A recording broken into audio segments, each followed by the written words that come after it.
We want to talk a bit about programmatic. We were discussing how automation is inevitable, it's absolutely in growth, but sometimes it's perhaps misunderstood. It'd be great to get a sense of what you see in market. Sure. And your view of what best practice should look like. Sure.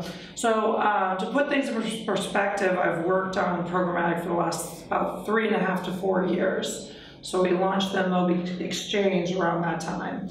You know, I'm a big believer in programmatic. I believe it's a great way to buy, right? I think it's a lot of power that publishers provide to buyers to enable them this. More and more content, I think, is being consumed by consumers by a broader set of content players. So programmatic enables you a much better way to reach not just a handful of your direct relationships that you have, but to enable you to reach where consumers are in an audience-targeted way. So you're seeing in the US more programmatic moving in-house? I am, yeah. Why do you think that is? It's been in the last even 6 months, I think it's accelerated. We are struggling right now as an industry around trust between the people that have the money to spend and the people that have the consumers who are reading, and consuming content.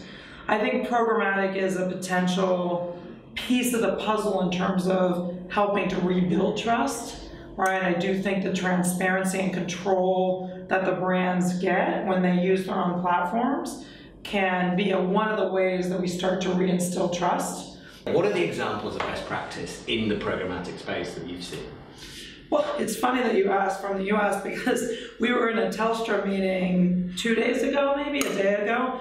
They seem to be getting some things right with an in-house team, but with the agency sitting and learning at the same time, working together, dividing the tasks. I feel like a lot of the things happening in the US are actually happening here. Yeah, we feel that too. Yeah, I mean, but it's always good to there's a lot of similarities between the markets. A higher percent of spend is running programmatically in the US.